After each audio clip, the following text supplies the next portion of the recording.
Inshuti bakunzi ba Dabook TV n'ishuri ryo gusenga TV, nongeye kubasuhuza.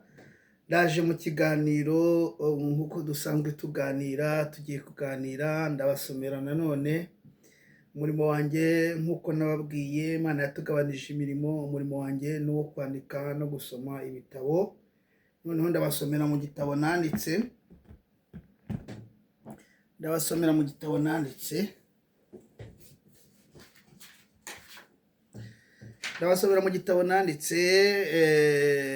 cyitwa gutya, paje zose sinziteruye zose ko byaba byinshi. Ibi bihe n'ubuhanuzi nacyandikanye na Jacques Albert Twahirwa. Jacques Albert yanditse ibijyanye na histoire yo kuboneka kw'igihugu cya Isirayeli, kugaruka nyine kubona kibonetse kugeza kibonetse. Ngiye nandika ibijyanye n'ubuhanuzi. Iki gitabo rero cyitwa ibi bihe n'ubuhanuzi, kugaruka kwa Kristo n'indunduro y'ibihe. Ni igitabo nanditse nyobowe n'umwuka wera rwose. Ni igitabo nanditse muri biriya bihe bya covid, ntabwo nari mfite akazi, ariko nanone kubera ko giye ubundi ntabwo nkunda ordinateur cyane. Iyo ndi kuri ordinateur ntabwo ngira icyo bita inspiration. Nabaga mfite umusekreteri, nari mfite umusekreteri mpemba uri i Kigali. Ngewe ngakoresha icyo bita tableau blanc, tableau y'umweru iriya bandikaho bagasiba n'ikaramu n'intuze na markeri, nkandika ngafotora agakoporora, nkandika ngafotora agakoporora. N'ubu niko nandika ibitabo byanjye muri ubwo buryo butonza.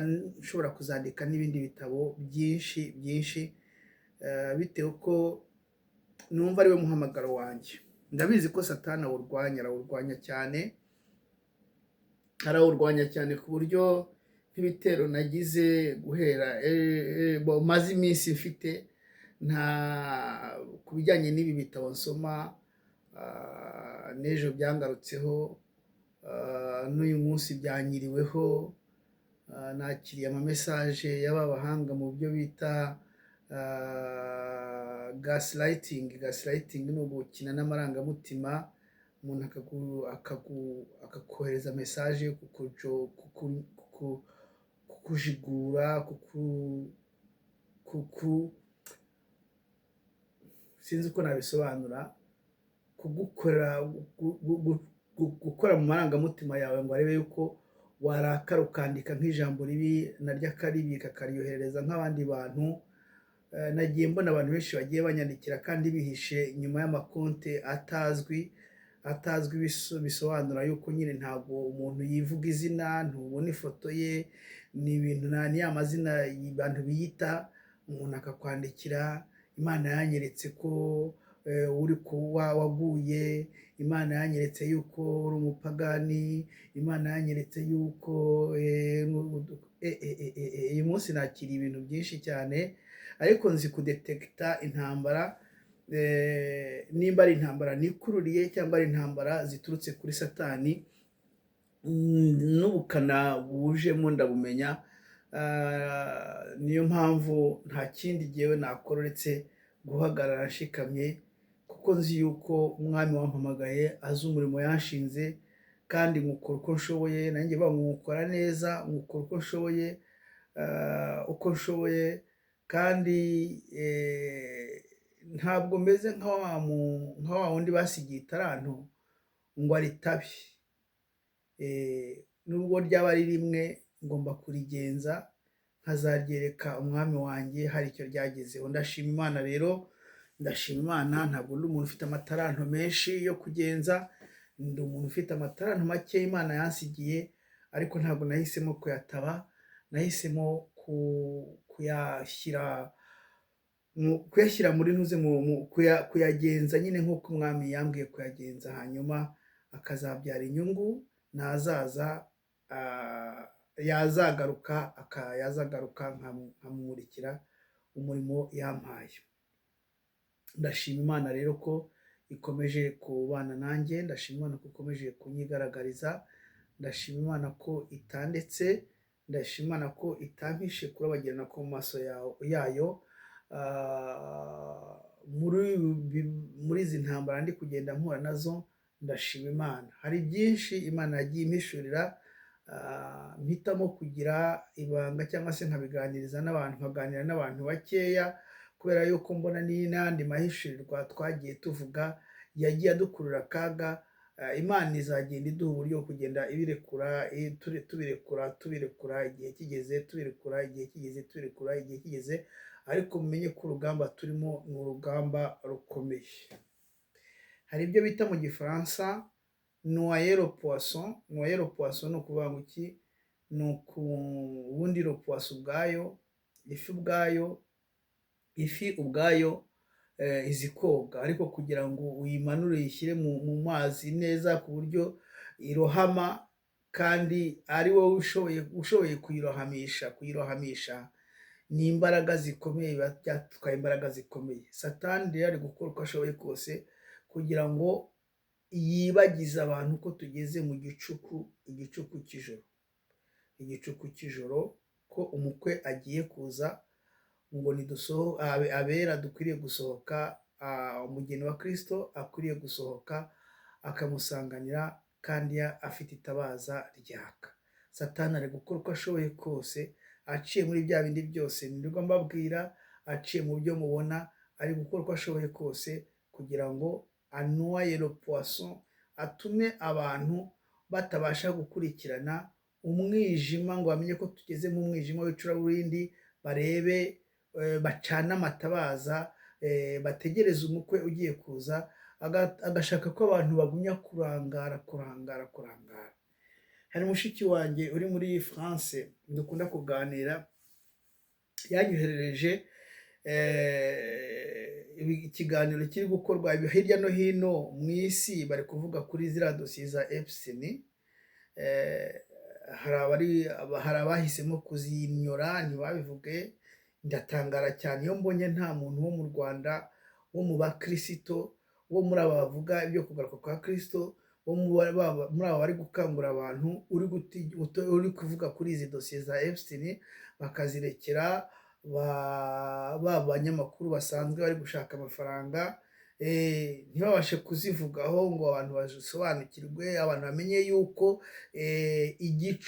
umwijima w'icuraburindi umaze kubudika, ibizira tugeze muri somo mu bizira, kandi bifitiye bisobanura mu bihe byo kugaruka, mu bihe by'imperuka, mu bihe byo kugaruka kwa Kristo, bifite icyo bisobanura mu bihe by'ubuhanuzi. Abantu twagiye tuganira inshuro nyinshi, nagiye mbasobanurira uko uru rugendo rwo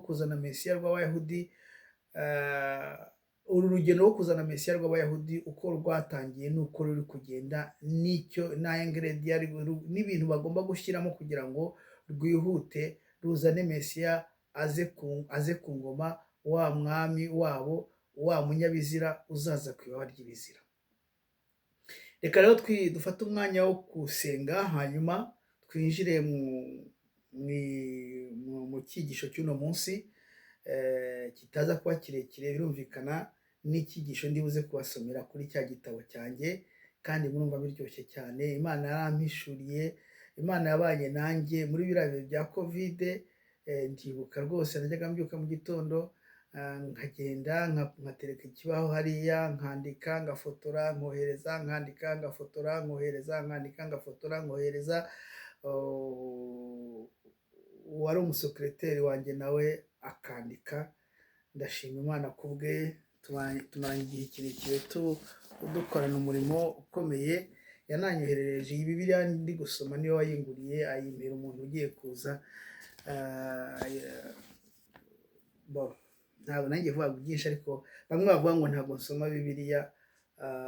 Bibiliya ndayisoma rwose, ndayisoma mu buryo nshoboye, kandi nkayandikaho. Turi buze kubiganira, ntabwo turi buze kubitindaho. Imana ishimwe cyane ko ari nziza. Reka dufate umwanya wo gusenga. Mana, turagushimiye, turaguhimbaje, tugushimiye ko ukomeje kubana natwe, ukomeje kutwigaragariza mu bicuku by'ijoro, ubwo intwari zitaka zinyinyiriwe, ubwo abantu batari kubona aho gukandagira, utubereye umucyo. umuririmbyi yavuze ngo iyo ushutswe ngo uyobe inzira ajya gutumbira. Umuntu ashutswe akayoba inzira ajya gutumbira, kuko ariwe nzira n'ukuri n'ubugingo. Natwe turagutumbiriye kandi turashaka ko burinda bucya tukigutumbiriye ntitugukureho amaso. Reka tukumve utuganiriza, reka tukumve utugenderera, reka twumve imirindi yawe hano, tubisabye mu izina rya Yesu Kristo, amen. Reka dusuhuze inshuti za Dabook TV aho ziri hose ku isi. Imana y'amahoro ibabwira umugisha, kandi mukomere, turi ku rugamba. Narababwiye ko turi muri bihe bikomeye, ariko ni ibihe byatangiye kera, nk'uko ndi kubabwira, nk'uko nkomeza kubigisha. Atari ibintu ushobora gusoma muri Bibiliya gusa, ari ibintu winjira no mu bitabo by'amateka, ariko amateka y'ukuri ukabasha gusobanukirwa ibiri kuba. Niyo mpamvu Satani andwanya cyane, ku buryo nantega n'iminsi. Hano nari ndi gusoma amamesaje cyangwa se amakomantere kuri cya kiganiro nakoze mu gitondo cy'iminota 15, ngo kuri komantere yanditswe n'umukobwa cyangwa umudamu cyangwa umubyeyi witwa Uwera Florence. Yayanditse inshuro ebyiri kandi ayandika mu buryo bw'inyuguti nini. Uwera Florence yayanditse inshuro ebyiri kandi ayandika mu buryo bw'inyuguti nini. Aravuga ngo ibyo bijigo biraje bikongoke. Ibyo bijigo biraje bikongoke. Yitwa Uwera Florence. Arongera ashaka ahandi hantu, arongera bicomekamo ati ibyo bijigo avuga rero ni aya matama yanjye nyine, ngo biraje bikongoke. Uyu kandi ubu ngubu ngo ari kurwana ishyaka. Ni ishyaka ry'icyungubu, ni ishyaka ry'Imana, ni ishyaka ry'idini, ni ishyaka ry'uwafana, ni ishyaka ry'ubwoko, ni ishyaka ni irihe shyaka arimo? Ni ishyaka rya politike, ni irihe shyaka arimo? Ibi bitero bimeze gutyo nibyo umubyeyi wanjye unkunda, umutante wanjye uri Burayi yambwiye ngiye gutangira, ati ubu ugiye kwishyira ku mugaragaro, n'iyo sura yawe.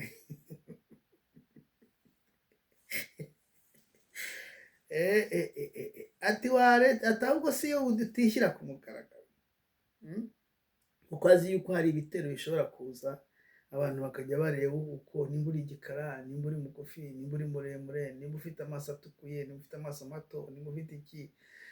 Ibi bitero bimeze gutya nibyo bituruka mu bwami bw'umwijima, bituruka mu ngabo za Satani, byo kugutesha agaciro, gutesha umuntu agaciro kugira ngo ave mu ruhame agende.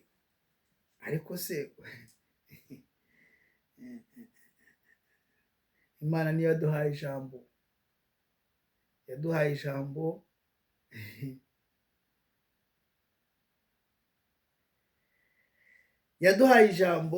ijambo itarebye amasura, yaduhaye ijambo itarebye imiryango dukomokamo, yaduhaye ijambo itarebye ubukire, yaduhaye ijambo itarebye ubushongore n'ubukaka. Yewe na Pawulo namaze gusobanukirwa impamvu yavuze ngo iyi mibiri yo gucishwa bugufi kwacu niyo Imana izahindura ikayishushanya n'ubwiza bwayo, ko ifite imbaraga zo kwigandurira byose. Pawulo nawe ntabwo yari afite cya gihagararo cyaberwa n'amakositime, nuko icyo gihe hatabaga amakositime. Ntiyari afite ya sura yakurura abantu, yari afite ubwiza bw'Imana, yari afite icyubahiro cy'Imana, yari afite imbaraga z'Imana zigendana nawe, yari afite ubwenge bw'Imana, yari afite umuhati, yari afite ishyaka, yari afite ifuhe, yari afite urukundo akunze umwami no kuzaboneka kwe, kandi yakoze umurimo nubwo bwose aho yaciye atagiye akomerwa amashyi. Ndashima Imana kuko Imana yamuhaye imbaraga zo kubika ibihome. Ijambo ry'Imana akavuga ati dukubita hasi ibihome n'ikintu cyose kishyira hejuru kurwanya kumenya Imana, tugafatamira ibitekerezo byo mu mutima tukabigomorera Kristo. Kandi arakomeza aravuga ngo kandi twiteguye no guhora.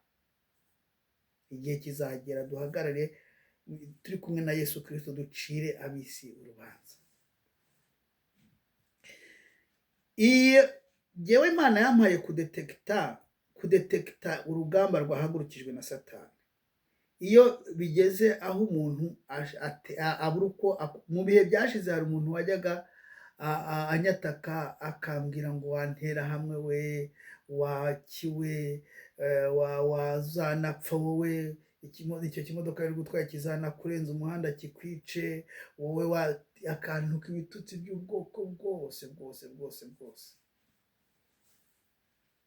Ariko hari icyo Imana yampaye, yampaye kwishimira mu mibabaro. Haleluya. Rya jambo riravuga ngo kuko yarenganiwe inyuma y'umurwa, mureke dusohoke tumusange inyuma y'umurwa, twemewe no gutuka kubwe.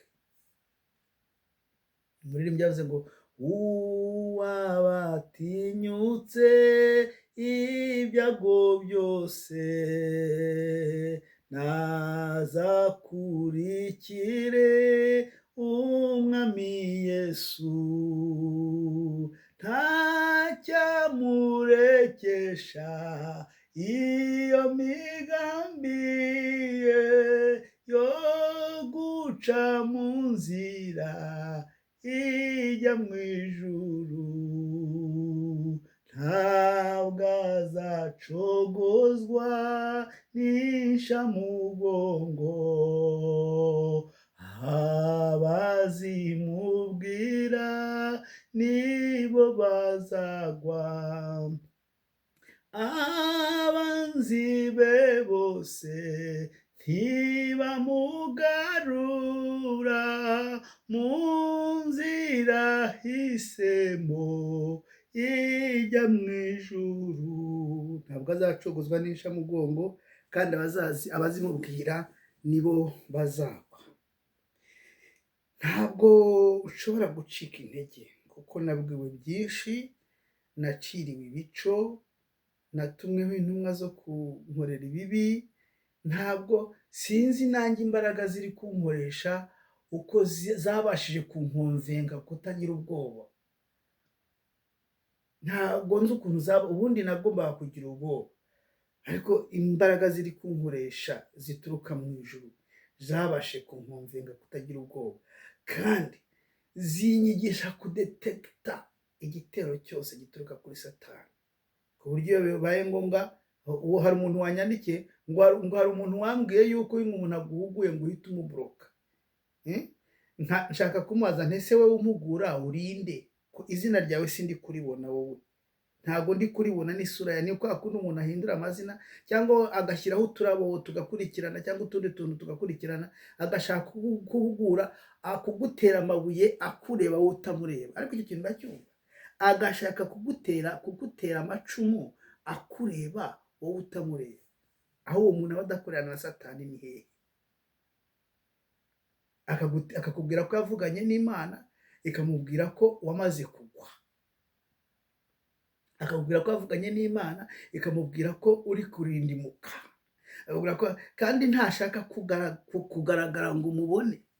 Ni ibyo bindi bita mu Gifaransa, mu Cyongereza gaslighting. Ni tekiniki ikomeye cyane ikoreshwa n'ubwami bw'umwijima, ikagucisha bugufi, ikaguhondagura mu buryo bw'umwuka, mu buryo bw'umubiri, mu mitekerereze, kugeza objectif bari yo kukuvana mu nzira, ikakuvana ahagaragara, ukajya mu kazitira inyuma, ukareka abo bashaka bagaragara bakaba bagaragara. Umuntu uzatinyuka, iryo ni ibanga mbameneye, umuntu uzatinyuka kugutera ibihosho atagaragara, wowe ugaragara, agashaka kugutera ibihosho adashaka kukwereka uwo ari, atakubwira amazina ye, atagaragara, wowe ugaragara, ntuzamuhe umwanya wo kwinjira mu ntuze muri serikire yawe, uzafunge imiryango, ukorotire, ntuzamuhe umwanya. Ndashaka kubabwira rero ngo turi ku rugamba rukomeye cyane, turi ku rugamba rukomeye cyane, turi ku rugamba rukomeye cyane, turi ku rugamba rukomeye cyane, turi ku rugamba rukomeye cyane. Urumva iki kintu cyo kubwirwa ngo nsoma Bibiliya, ngo nsoma ibitabo sinsome Bibiliya, ni ikirego narezwe n'abantu bashaka gupfobya uno mugambi, uno muhamagaro, ino ntambara ndi kurwana ngo bayicubye irangire. Nyamara ndi guhishura ibintu bikomeye bikomeye bikomeye. Ibyo nta n'ibyo natinyuka kubabwira, kuko n'ibyo nababwiye imbere mubifata mufite ukuntu mubifata.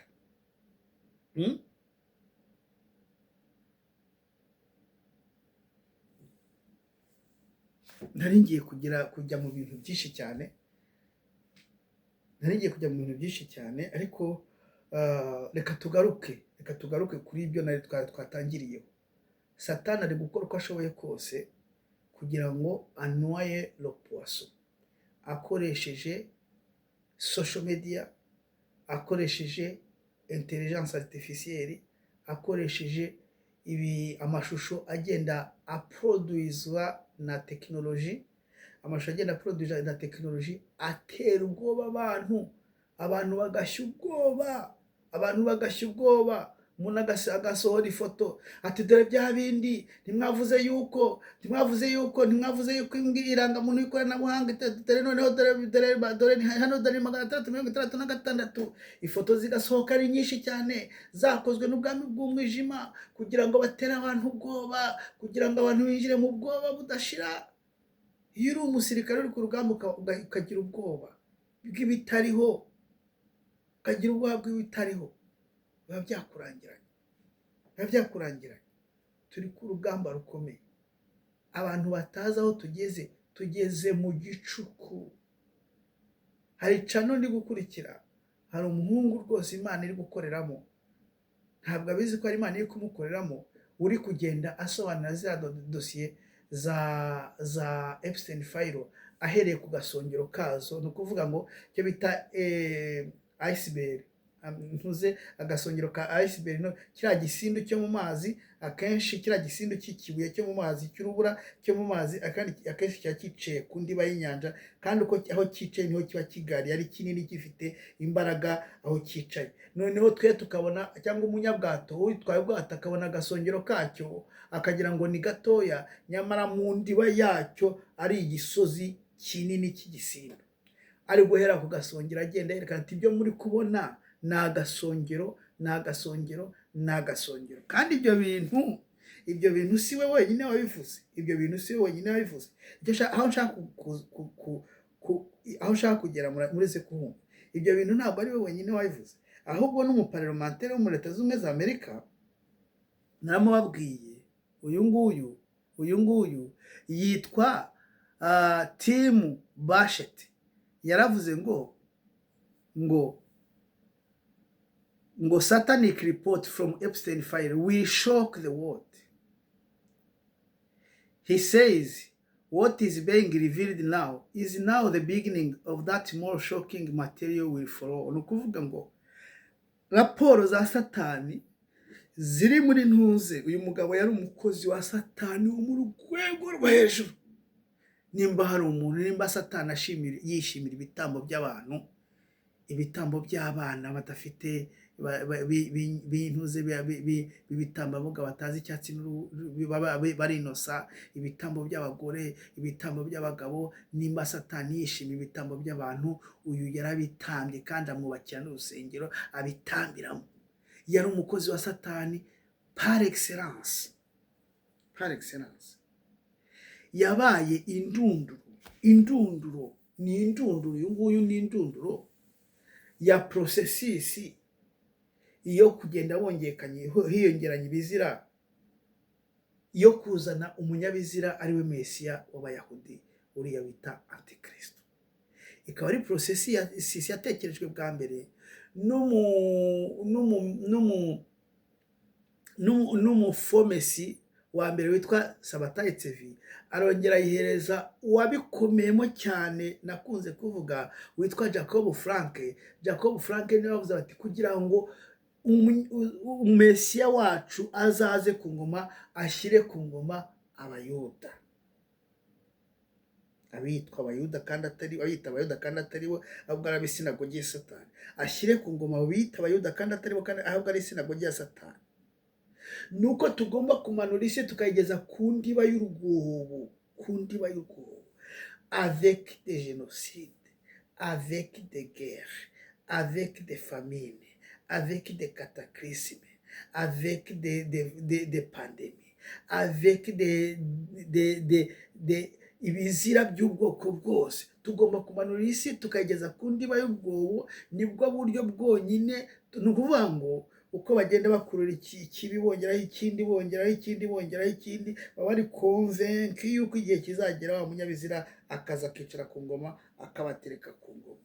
Tugomba kumanura isi tukayigeza ku ndiba y'urwobo, dukoresheje intambara, dukoresheje jenoside, dukoresheje inzara, dukoresheje indwara z'ibyorezo, dukoresheje ubuyobe bwose, dukoresheje za pandemi, dukoresheje ubugome bw'indengakamere bikorerwa inyokomuntu, cyane cyane ubugome bw'indengakamere bukorerwa inyokomuntu, cyane cyane abatagira kivurira, cyane cyane abana bato bafite bari innocent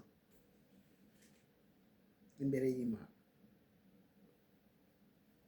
Uyu rero, uyu mugabo Epstein ni indunduro y'icyo bita jacobisme. Jacobisme ni iki? Jacobisme niyo ideoloji yo kuzana Mesiya ya Jacob Frank Fomesi wa kabiri w'Abayahudi, wa wundi wabashije kwinjira naribasobanuriye, wabashije kwinjira mu makuru yari y'Iburayi, mu bwami bw'Iburayi, agahita asandaza ibitekerezo bye, abana bagenda bavukamo bakabyigishwa. Ubu tukaba tugeze ku rwego rwa nyuma rwa somumu y'ubugome bwa Satani. Abantu rero bagahitamo guhisha amaso y'ibiri kuba, bakaranganira ku irangamuntu y'ikoranabuhanga. Abantu bagahitamo guhisha amaso y'ibiri kuba, bakaranganira kuri ibi ngibi. Abantu bagahitamo guhisha amaso ibiri kuba, bakaranganira kuri ibi ngibi. Tugeze mu gicuku, cyo bita igicuku cy'icuraburindi. Kuri bamwe bategereje kuza kwa Yesu Kristo, umukwe araje, tugiye gusohoka, tugiye kumva induru, turi kumva induru ngo umukwe araje, nimusohoke mumusanganire. Ni igihe cyo gucana amatabaza. Nigeze kubakorera ikiganiro mbabwira ko abana bacu twabaretse bakinjira mu rugamba bonyine, badafite kirengera, twebwe duhugiye mu kubashakira ibyo barya, mu kubashakira ibyo bambara, mu kubashakira amazu baturamo, mu kubashakira aho bajya, abaganga beza babavura. Kandi abo baganga bamwe ari abagome bakorana na Satani. None Satani yamaze guhamagara ingabo ze,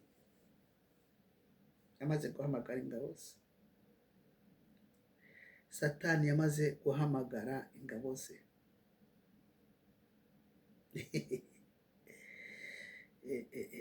Twebwe ntabwo tubizi. Ibintu biri kugenda bigaragara mu isi ni ibintu bikomeye cyane. Twebwe ntabwo tubizi.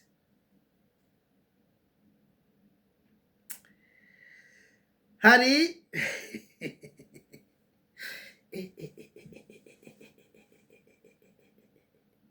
ibintu biri kugenda bihishurwa n'izi dosiye za Epstein. Bamwe bakaguma nimba revo yabo y'imyumvire igarukira kuri ibi ngibi turi kujyaho impaka bidafite ishingiro, ntabwo mbizi, bakigomera kuri ibyo ngibyo nyine. Ibintu biri kugaragazwa n'izi dosiye za Epstein, umuntu ufite ubwenge, umuntu ufite amaso y'umwuka, ari kubona aho isi igeze. Ni ku ndunduro y'ibizira Satani agiye kwimika umuhungu we.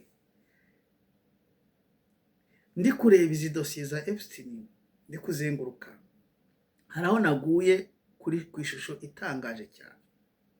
Nibwo nahise nemera ko abo bita abayeliminati babayeho mu w'igihumbi, batangijwe mu w'igihumbi kimwe 776 ku itariki ya mbere z'ukwa gatanu, ya tariki twitira ko ari itariki y'umurimo, ku itariki ya mbere z'ukwa gatanu mu w'igihumbi kimwe 776 operasiyo yabo ya mbere ikaba iyo guhirika ubwami bw'Ubufaransa bakoresheje ibyo bita revolution française yabaye mu 1989.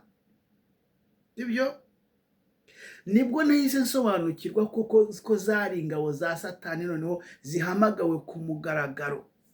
Umuririmbyi yaravuze ngo umwami agabye ingabo ze kurwana n'ibyaha, umwami agabye ingabo ze kurwana n'ibyaha, umugaba n'umwana we, intwari ye ninde, wikorera umusaraba urwanane nawe, mufatanye imibabaro nukuba intwari ye. Ndashima Imana ko nahisemo umwami wacu Yesu, umugabo w'ingabo uzi guhitamo intambara arwana. Icyo nacyo ni ikintu gikomeye cyane, kise choisir ses combats, byanditse mu Byahishuwe ibice 19. Abantu bavuga ngo ngo sinyasoma Bibiliya. Uzi guhitamo intambara arwana. Niyo mpamvu ngira ngo mbabaze, uru rugamba mwinjiyemo rwo kurwana n'irangamuntu y'ikoranabuhanga ni Yesu wari wahitiyemo? Vous êtes sûr et certain que Yesu ari wari wahitiyemo? Natangije ikiganiro cyanjye uyu munsi mvuga ngo ari Yesu ubu ngubu ibi bintu yabyitwaramo gute? Nagira ngo mbabwire ngo Yesu, ngiye kubabwira ibintu bibiri kandi bikomeye. Mu gihe cy'Abaroma niho yavutse, igihugu cyabo cyari cyarakolonijwe n'Abaroma. Yavutse hariho amabarura. Amabarura ubundi mu Bayuda, mu Bayisirayeli ntiyari yemewe. Mwibuke ko Imana yigeze kuyahanira Dawidi. Dawidi yigeze kwicara ashaka kubara abagabo b'Abisirayeli ngo amenye ingabo azajyana ku rugamba.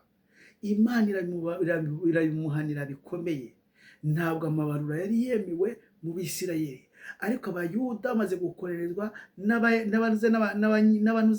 n'Abaromani babategetse kubarurwa, ndetse na Yesu uretse ko yari ataravuka, nyina wari umutwite na Yosefu bajya kubarurwa.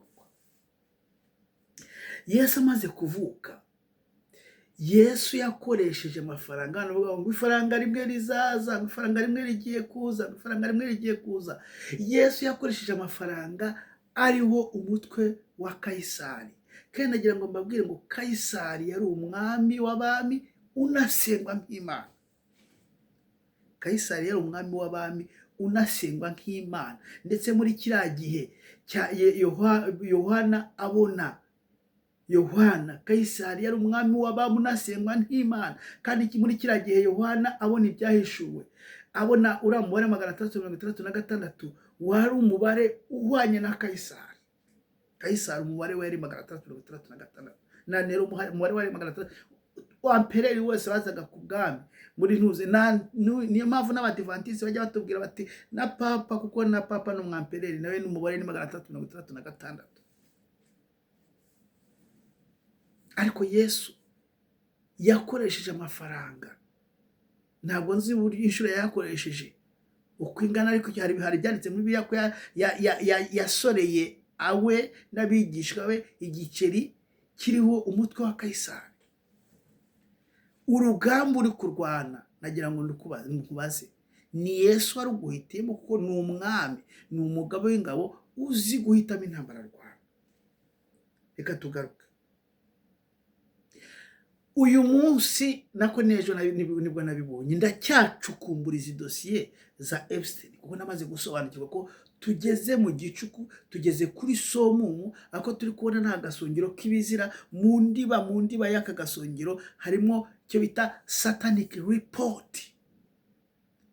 Kandi aba bantu bo mu bwami bw'umwijima bafite amabanga mu kigero gitandukanye. Harimo icyo bita satanic report. Iyo satanic report ni izazana Antikristo ku ngoma. Ndi gufuya rero nshaka izi dosiye za Epstein, nibwo nahise mbona yuko ku itariki ya mbere y'ukwezi kwa gatanu mu 1900 1776 abariminati bashingwa n'umujesuite witwa Adam Weishaupt. Ni umugabo w'umunyamategeko wigishwe n'abajesuite wigishaga no muri universite yo mu Budage yigisha canon law cyangwa se loi canonique. Abashinga ndetse bagakorana operasiyo ya mbere yo guhiruka ubwami bw'Ubwongereza. Yari abashinze nk'ingabo za Satani zihamagawe zije ku rugamba, kandi zararutangiye zirarukomeza. Ibyo twagiye tubona bikurikirana byose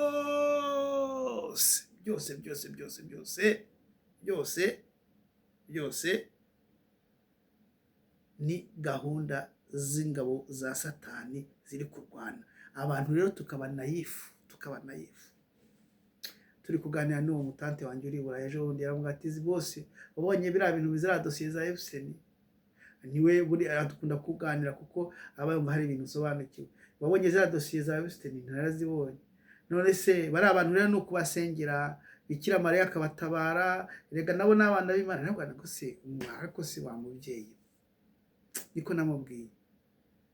Uzaba naive ugize ryari? Bariya sura basengera muhuri nkaho wakwiririwe n'urubyaro rwawe, urabasengera mu barani ingabo za Satani zikukurwanya. Urajya gufata urasengera, ni rya jambo se rivuga ngo umusengera umusabira abandi nzibanyu. Nicyo ni bya bindi Yesu yavuze, nicyo ushaka gukurikiza. Ntabwo ari abo abanzi Yesu yavugaga tukwiriye gusabira, ntabwo ari abadayimoni, ntabwo ari Satani. Kuba ari abamaze kwakira dayimoni bakuramo, ni igikonoshwa cyakiriye dayimoni, baramwekarana muri bo, barahagurutse. Dore reka no kwinjira kuri icyo kiganiro twagiranye, ariko naramubwiye nti mbabarira, nimba ufite n'imbaraga zo gusenga ndabyumva ko ushobora kuzigira cyangwa ntuzigire, ariko uzufite zose uzikonsantre kuri wowe n'urubyaro rwawe. Urajya kusengera bariya abantu, nimba ari abantu, nimba ari n'abadayimoni, urabasengera kubera iki? Urabatahigiye kubera iki? Urabatahigiye kubera iki? Nuko ndi gufuya rero naguye ku ishusho imeze gutyo. Iyi ni ntabwo ari ishusho fete, ni taburo yashushanyijwe yasohotse mu 1797. Urumva uwo mwaka nyuma ho gatoya ya Revolution Française, mu 1797 hasohotse, nyuma yo gatoya Revolution Française, nyuma ho gatoya kuvuka kwa Illuminati, hasohotse iyi shusho imeze gutya. Matasi yo shusho irasobanura iki bose ko? Reka mbabwire rero.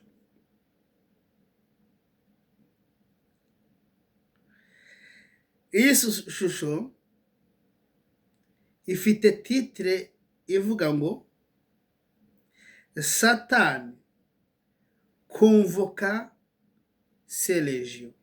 Niko titre, niko. Kandi reka nkubwire abantu batete ntabwo abartiste ba kera uretse abo ngubu bashakisha ari abinda gusa bajyaga bakora are zabo mu buryo busanzwe, babaga bari inspiré soit par nako abenshi bari inspiré par le Satan, babaga bari inspiré ari Satani uri kubinspira, kuko Satani azi imbaraga za are, azi ko ishusho imwe ingana n'amagambo 1000.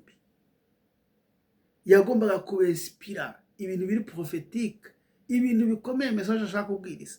Iyi shusho iravuga ngo Satani ubwe yihamagariye imitwe y'ingabo ze. Satani convoca ses légions.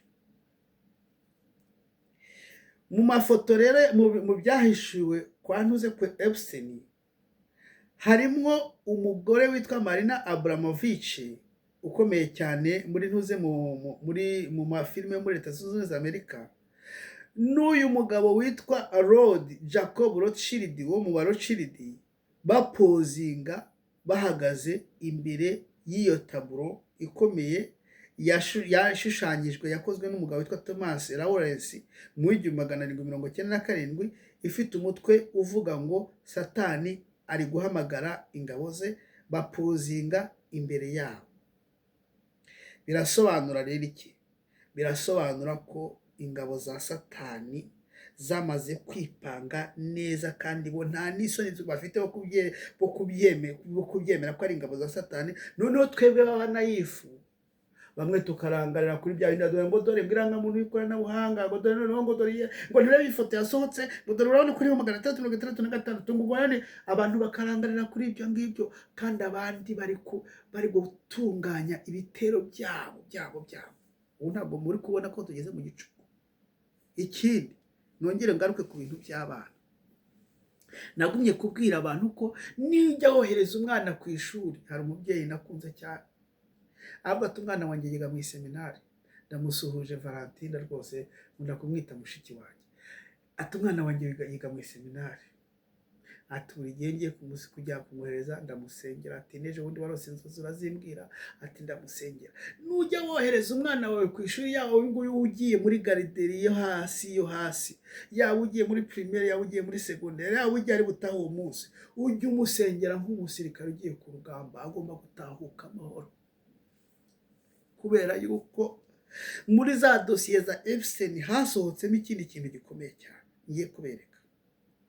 Ngiye kubereka mwe muvuga ngo baradufotoye, ngo nabo tuzafotorwa, ngo ngiye kubereka.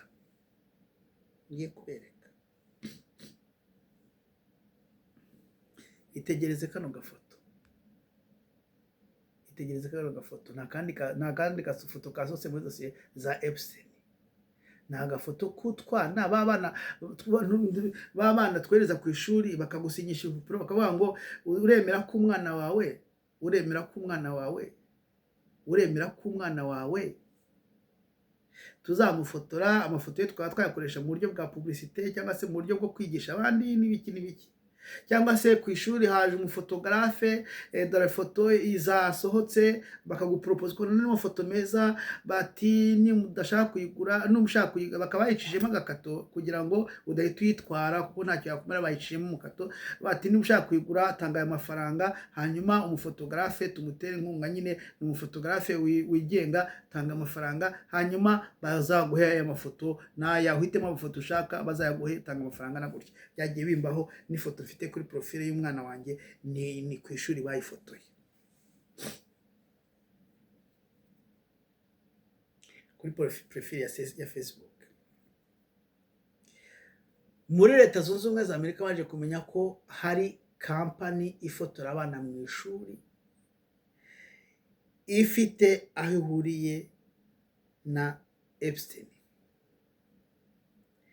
The school in the US canceling picture day after realizing the company photographing the kids was co-founded by a billionaire named in the Epstein file. Ni ukuvuga ngo bamaze kumenya yuko ya kampani iri gufata amafoto yashinzwe n'umwe muri ba bantu b'abapredateri b'abana bari muri ntuze mu mafayiro ya Epstein, bahise bakanselinga intuze iyo event yo kuza gufotora abana. Umva aho bigeze, aho baza kwiba amafoto y'abana. Ese bayakoresha iki? Hari umuntu wigeze kumbwira ngo bashobora gushishura ifoto yawe kuri Facebook cyangwa ahandi, bakagenda bakayikoreraho imitongero. Ibyo nabyo birakorwa mu mugambi w'umwijima. Ikintu bakora ni ukugira gute? Ni ukugenda bakayanaliza neza. Kanze mbere ku ndi mugabo, hanyuma ni ukugenda bakayanaliza neza. Traverse biologiste,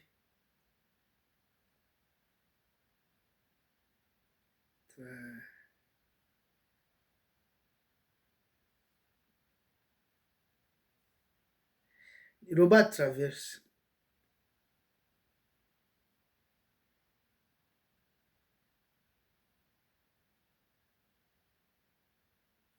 biologiste Robert Travers niwe nshaka kubabwira, hanyuma nkabona kwinjira mu kubasomera. Robert Travers,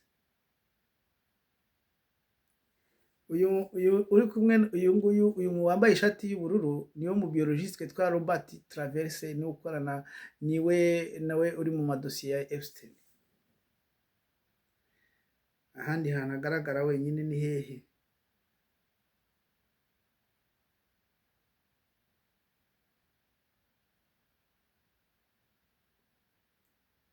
Ahandi hantu agaragara ngaha.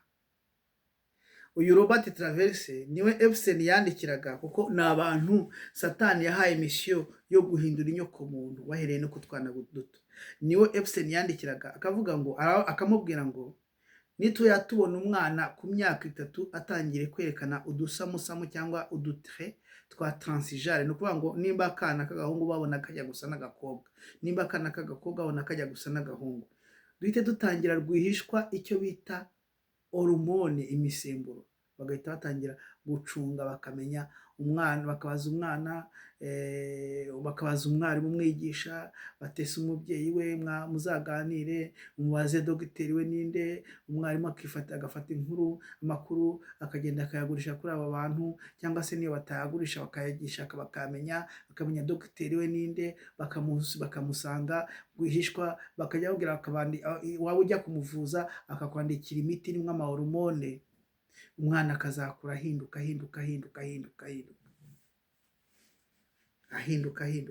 Ni ukuvuga ngo abantu turi kubona baba homosexuel, abantu turi kubona babatinganye ubu ngubu, abenshi babigizwe n'aba bagome baje ku rugamba, kandi urugamba bamazemo imyaka 300 irenga. Niyo mpamvu nigeze gukora ikiganiro kivuga ngo ubwami bw'umwijima buri en avance yacu yo gusoma ibihe imyaka 300, kubera yuko wa mu desinateri, wa muhanga mu by'ubugeni, wa wundi washushanyije ya taburo witwa Thomas Lawrence, yaciye amarenga aravuga ati Satani mu buri 1789 ati Satani ahamagaye ingabo ze, imitwe y'ingabo ze kugira ngo ize ku rugamba rwa nyuma, abandi mukagenda muraramye.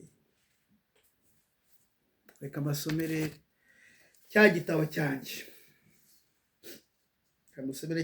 cyanjye, cyitwa Ibi bihe n'ubuhanuzi, kugaruka kwa Kristo n'indunduro y'ibihe. Ndacyagikosora, hari ibintu tugomba kongeramo kugira ngo tuzagisohore. Ni igitabo nanditse ishingiye ku ijambo ry'Imana. Abantu bavuga ngo ntusome ijambo ry'Imana, usoma Bibiliya. Kugeza nimba hari umuntu usoma Bibiliya, nanjye ndi mu bantu basoma Bibiliya. Sinigira uwa mbere, sinigira uwa kabiri, ariko ndi mu bantu basoma Bibiliya, kandi mfite igihamya cya mbere ngiki. Iki ni igitabo nanditse gishingiye kuri Bibiliya, Ibi bihe n'ubuhanuzi, ngiye kubasomera.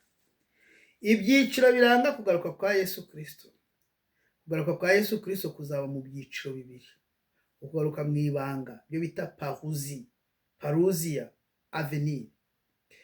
Ukugaruka ku mugaragaro, aho amaso yose azamubona n'abamukubise icumu bakamubona, nibyo bita epifania, apparition, akagaragara abantu bose bakamubona. Nk'uko yasubiye mu ijuru mu byiciro bibiri mu ibanga no ku mugaragaro, niko kugaruka kwe kuzaba mu byiciro bibiri. Ntabwo ndi gusoma cya gitabo kindi cya Mario Mascoti, ndi gusoma igitabo cyanjye nanditse. Turebe rero ikiganiro yagiranye na Mariya Magadalena amaze kuzuka. Yesu aramusubiza ati, ntunkoreho kuko ntarazamuka ngo njye kwa data, ahubwo njya kubwira bene data yuko nzamutse njya kwa data ari we so, kandi Mana yanjye ari we Mana yanyu. Yohana 20:12. Turebe ikiganiro yajyanye na Tomasi ubwo atizeraga ko ari we, maze abwira Tomasi ati, zana hano urutoki rwawe, urebe ibiganza byanjye, kandi uzane n'ikiganza cyawe, maze ugishyire mu rubavu rwanjye, kandi we kuba utizeye ahubwo uwizeye. Yohana 20:25. Haleluya, ndashima Imana kandi nkunda ijambo ry'Imana. Dufite ijambo ryahanuwe biruta bya bindi byose gukomera, kandi muzaba mugize neza nimubyitaho, kuko rimeze nk'itabaza riri muri kacu z'umwijima, rigakesha ijoro, rikageza iyi nyenyeri yo mu rututu izabandura mu mitima yacu. Byanditse muri Petero wa kabiri igice cya mbere umurongo wa 19. Ibi ubwabyo biragaragaza ko Yesu Kristo yagiye mu ijuru inshuro ebyiri, kandi kugaruka kwe kuzaba kubaye inshuro ya gatatu dukurikije ibyo dusomye, kubera ko yaje mu isi bwa mbere, aje kuducungura, arongera azagaruka aje gutwara itorero, azongera agarukanye n'itorero aje kwimana ingoma y'imyaka 1000. Ubwo ndabisobanuye sinirwa musoma ibintu byinshi cyane. Bizagenda gute Yesu nagaruka gutwara itorero? Abatesalonike ba mbere ibice 4 umurongo wa 13 kugeza ku wa 17. Ijambo haleluya, guhera ku murongo wa 13 kugeza ku ngo ariko bene data ntidushaka ko mutamenya ibyo abasinziriye mutababara nka ba bandi badafite ibyiringiro. Ubwo twemeye yuko Yesu yapfuye akazuka, aho ariko twizera yuko Imana izazanana na Yesu abasinziriye muri we. Iki nicyo kitubabwira tukibwirijwe n'ijambo ry'umwami wacu, yuko twebwe abazaba bakiriho basigaye kugeza kuza k'umwami tutazabanziriza na hato abasinziriye. Kuko umwami ubwe azaza amanutse ava mu ijuru aranguriye ijwi rirenga, hamwe n'ijwi rya marayika ukomeye n'impanda y'Imana, nuko abapfiriye muri Kristo nibo bazabanza kuzuka. Maze natwe abazaba bakiriho basigaye duhere ko tujyananwa nabo tuzamuwe mu bicu, dusanganira umwami mu kirere. Nuko rero tuzabana n'umwami iteka ryose. Nuko mumaranisha imibabaro kubwirana aya magambo. Haleluya.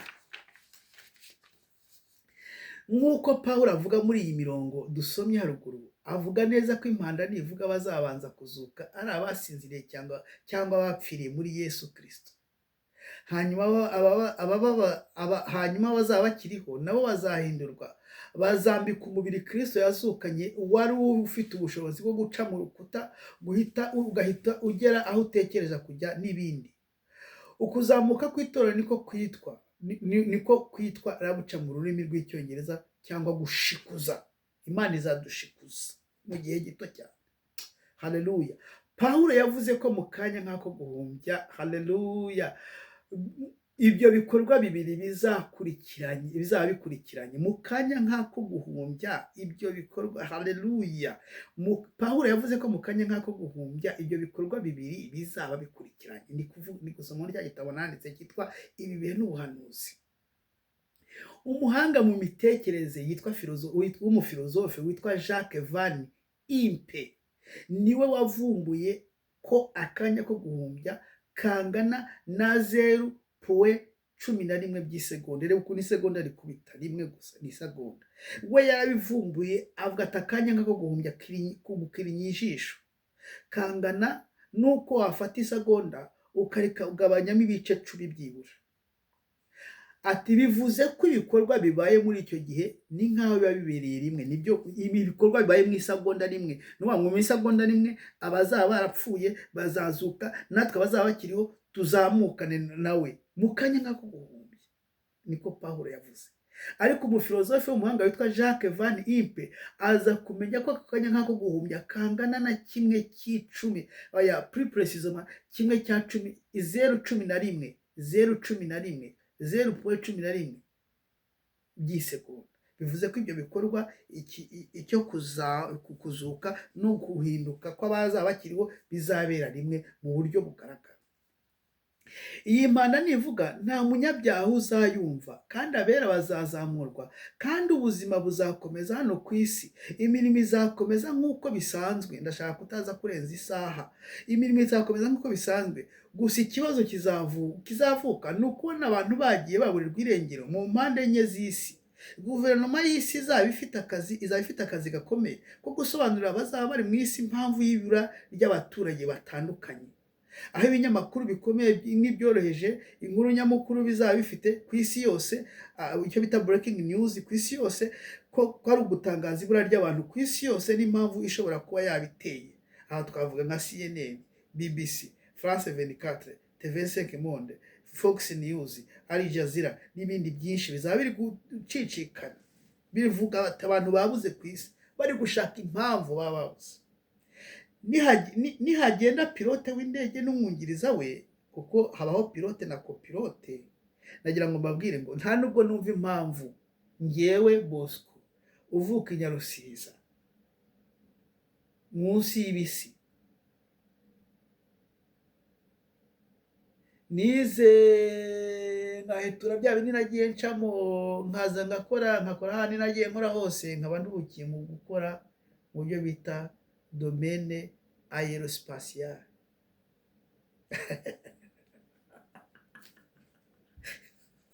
Nagiye kwaka icumbi umuzungu, niryo nishyuraga. None ntabwo ati wowe wambwira, ntabwo yavuze wambwira, wowe ukora hehe, gira kahandi ukora kugira ngo ume, kuko ryari icumbi rihenze. Abantu batamenya mba mu icumbi rihenze kubera wa mwana nababwiye nategetswe kuba mu icumbi rihenze, rimuha mwanya, ntihagire umuntu tuza kudukomangira, polisi ngo ize dukomangire ngo umwana ari kutusakuriza, rimuha umwanya, rimuha aho akinira. Nategetswe kuba mu icumbi rihenze kandi ndaryishyurira. Imana yampaye akazi. Ati wowe ushaka iri cumbi rihenze gutya ukora hehe? Mwereke ikarita yanjye y'akazi. Ibise bibaho hano muri Montreal, se hari ahantu bakora ibi bintu bya aerospatial? Reka dukomeze. Iyi mpanda nivuga nta munyabyaha uzayumva, kandi abera bazazamurwa, kandi ubuzima ibi nabisomye. Nihagenda pilote w'indege n'umwungiriza we, cyangwa hakagenda shoferi w'imodoka cyangwa uw'amato, impanuka zizaba nta kabuza. Birumvikana ko isi izaba iri mu kaga gakomeye, bikubitiyemo ibibazo. Isi izaba iriho intambara, ibyorezo, ibiza n'inzara n'ibindi ku isi. Izaba ikeneye igisubizo cy'amahoro no guhumurizwa, ari naho Antikristo azahishurwa. Nagira ngo mbabwire ko iyi notion yo kuzamuka kw'itorero abantu bose barayizi, je te dis bien barayizi, abahanga n'aboroheje barayizi, guhera kuri le plus grand savant kugeza ubu ngubu w'isi, le plus grand cerveau w'isi ubu ngubu kugeza ubu ngubu ni Elon Musk. Nawe yavuze ko rabuca izabaho. Elon Musk nawe ukora ibigendajuru. Nagira ngo mbabwire ko hari amapare dukorera, hari ibyo dusohora bijya mu bigendajuru. Elon Musk ukora ibigendajuru nawe arabizi ko rabuca izabaho. Donald Trump nawe yavuze mu ijambo rye ko rabuca izabaho. Abantu bakora indege barabizi ko rabuca izabaho. Niyo mpamvu mu bihe bya nyuma bikonsantaye barabanje bavuga ati mu gihe tutarabona igisubizo cyo kuzakira, kuko muri n'abantu batangira ngo abantu nibatangira kuvuga ko itorero rigiye kugenda, kampani zitwara indege, kampani zitwara abagenzi mu kirere zizahomba, kuko abantu bazatinya kujya mu ndege ngo zitazahanuka bazirimo. Nidushaka igisubizo cyihuse. Bamwe bavuga ati tutarabona igisubizo kiri tekinolojike, tugomba kujya twangaje umuntu twamaje imyizerere. Umukirisitu akaba ari kumwe n'umukopilote utari umukirisitu, udafite huriye n'iyo myizerere ye. Icyo kintu mucyumve, ni fe, it's a fact. Tugomba kujya twangaje umuntu tureba umupilote nimba ari umukirisitu akaba ari kumwe n'umukopilote udafite aho huriye n'iyo myizerere. Abandi bati ntabwo ibyo ngibyo bihagije, tugomba gukora ku buryo indege zigezweho ubu ngubu zigira icyo bita pilotage automatique. Nimba indege igize ikibazo, umupilote akagira ikibazo mu kirere, tukayipilota a distance, tukayizana, tukayidepoza ku kibuga a distance.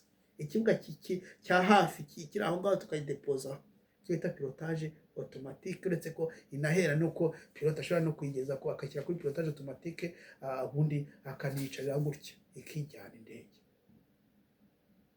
Muri kubyumva, isi yose guhera kuri le plus grand cerveau du monde kugeza ubu ni Elon Musk, kugeza kuri nyarucari wo hasi wizera ko Yesu azagaruka, arabizi ko rabuca izaba. Byari biryoshye disi. Ubuse reka ngarukirize hafi ahantu haryoshye havuga ngo n'igisubizo cy'abatuye isi ngo isi izaba iri birumvikana ko isi izaba iri mu kaga gakomeye, bikaba bikubiteho n'ibibazo, isi izaba irimo n'iby'intambara by'ibyorezo n'inzara n'ibindi, izaba ikeneye igisubizo cy'amahoro no guhumurizwa, ari naho antikristo azahishurwa nk'igisubizo cy'abatuye isi, akigaragaza nka Mesiya w'Abisirayeli bari bategereje. Yesu nagaruka gutwara itorero, ntazakandagiza ibirenge bye ku isi, ahubwo itorero rizamusanganira nirimara kumva impanda. Itorero ni abantu bo mu isi yose bizeye ko Yesu ari umwami n'umukiza wabo, bakirinda ibyaha n'ibisa nabyo, ndetse bakaba banafite n'inzira z'igisiyoni mu mitima yabo, inzira z'igisiyoni.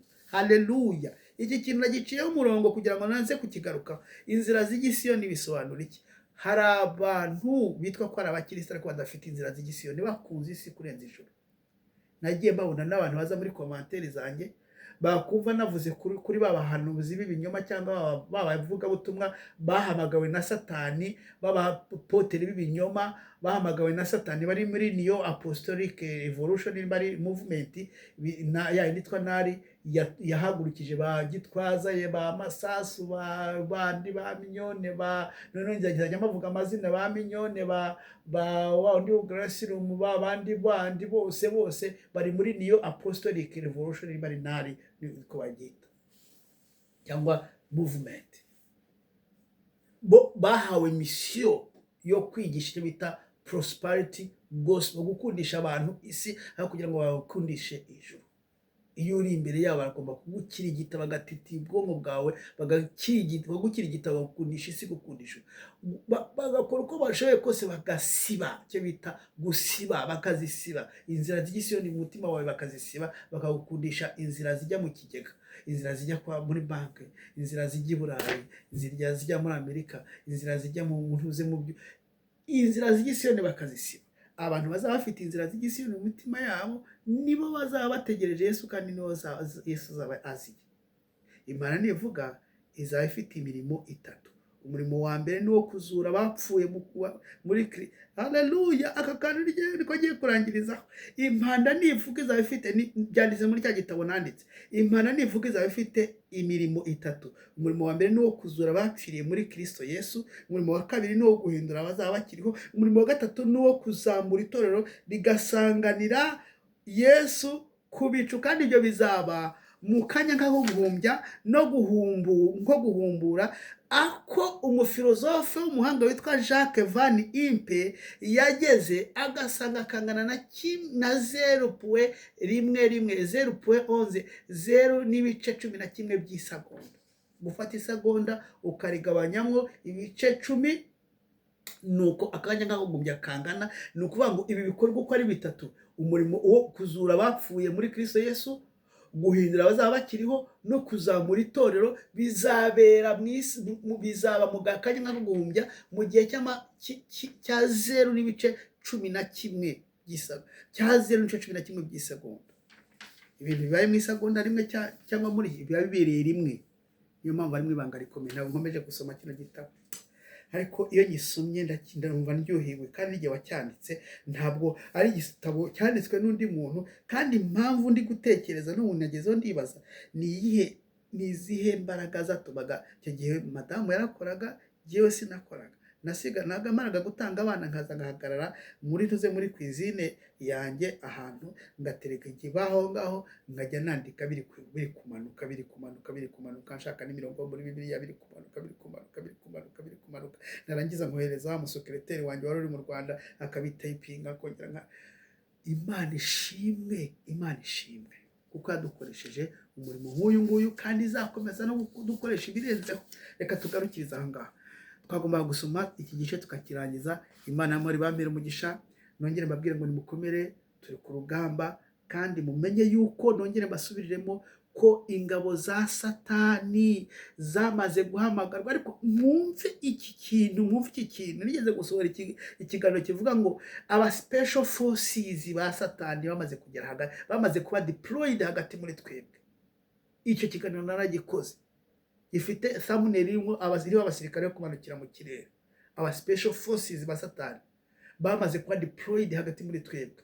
aba bahungu ba Rothschild n'uyu Abramovich, Marina Abramovich, baragenda bahagararira muri dosiye za Epstein, bahagararira imbere y'iyi portrait yashushanyijwe n'umugabo witwa Thomas Lawrence mu 1797, ayiha umutwe uvuga ngo Satani konvoka seregio, Satani ari guhamagara imitwe y'ingabo ze. Imitwe y'ingabo za Satani yarahamagawe kugira ngo ize ku rugamba. Abana banyu mujya muhereza ku ishuri, babwire ngo mubavanye mu ishuri, nimujye muhereza ku ishuri, mujye mumenya ko bagiye ku rugamba, basengere nk'abagiye ku rugamba, bagomba gutahuka amahoro. Nta kindi mwabikora ari mwabavana mu ishuri. Wa mubyeyi wapfuye watashye yari yarabuze ukuntu abigenza, umwana yagiye mu ishuri, ubwo ndamugarutseho.